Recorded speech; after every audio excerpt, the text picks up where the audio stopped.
منظور احمد پښتين څوک دا څه غواړي او څه روان کړي د منظور پښتين په اړه په ډیر څه پوه شئ. سلام، وخت مو په خیر. منظور احمد پښتين د عبدالودود محسود زوی په 1992 کال کې د سویلي وزیرستان په مولانا خان سرای کلي کې زیږېدلی. منظور پښتين خپل زده کړې د کلي په ښوونځي کې پیل کړې او دا لړۍ یې د ګومل پوهنتون د درې اسماعیل خان نه په ویټرنرۍ کې د ډاکټر د سند په اخیستو پای ته ورسوله. پښتين د خپل پلار، مور، څلورو وروڼو او دریو خویندو سره په یو کور کې اوسېږي چې د مور او پلار په اولادونو کې مشر دی.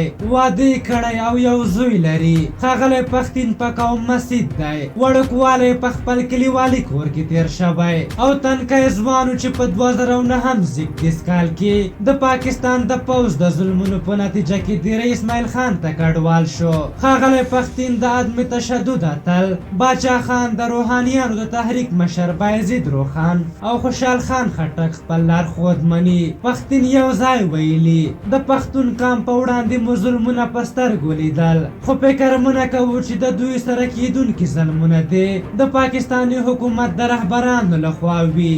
دی همدا راز وایي کله چې په 2010 میلادي کال کې زموږ له سیمې د پارلمان پخوانی غړی مولانا معراج الدین وواژه، نه پوه شو چې د پاکستاني حکومت د جنرالانو او پارلمان لخوا زموږ وژنې په شعوري ډول کیږي. پښتين هغه وخت د پښتون قام بشپړ ملاتړ ترلاسه کړ کله چې په اسلام آباد کې د پاکستان د پارلمان مخې ته د پاکستاني پوځ او استخباراتي ادارو د ظلم په وړاندې आवाज اوچت کړ. پښتين وایي د پښتون قام په وړاندې د جګړو، وژنو او زورونو پر ضد د لاریون د پیلولو لپاره یې ارمان دا و چې کاش 15 مبارز او هوډمن ملګري ولري او د دومره ډیرو پښتنو ملګرو د موندلو تصور یې نه کاوه. منظور پښتين په داسې مهال مبارزه پیل کړه چې خلکو فکر کاوه چې که د بې انصافۍ، ګواښونو، سیالۍ او سوله ییز ژوند غوښتنه وکړي ښایي ووژل شي.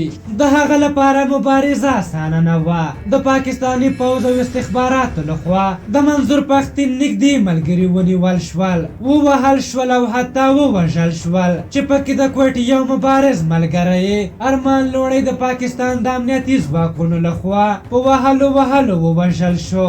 منظور احمد لیکوالي هم کوي. پښتين خپل ناچاپ کتاب ته اندېښمن دی. د ده په وینا که چاپ شي نو د ډیرو احساسات به راوپاروي. دغه پښتون زلمی چې اوس د پښتون ژغورنې غورځنګ مشري کوي وایي پلار یې کله هم دوی ته میوه نه ده راوړې او د ښوونکي په توګه یې ټول معاش په کتابونو ورکاوه. په نړۍ کې ډیر خلک د منظور احمد پښتين د پښتنو د ویښتیا رهبر او د یو ستر تاریخي پښتنیز انقلاب بنسټګر بولي او تر ډیره خلک سره خولۍ د یو انقلابي سمبول په توګه په سر ږدي.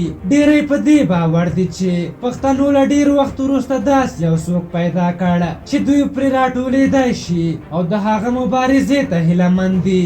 کله چې څو ورځې وړاندې منظور پښتون ونیول شو، پښتنو انقلاب وکړ او په ټوله نړۍ کې یې تر 200 زیات لاریونونه وکړل چې دا د پښتنو د ویښتیا په معنا ده. په هر حال تاسو د منظور احمد پښتين په هکله څه نظر لرئ او د هغه مبارزې ته په کومه سترګه ګورئ؟ خپل نظرونه هم راته په کومنټ کې ولیکئ. که زموږ ویډیو مو خوښه شوې وي ضروري لایک کړئ. تر بلې ویډیو مو په لیو بخون کې خدای سپارم. د الله په امان.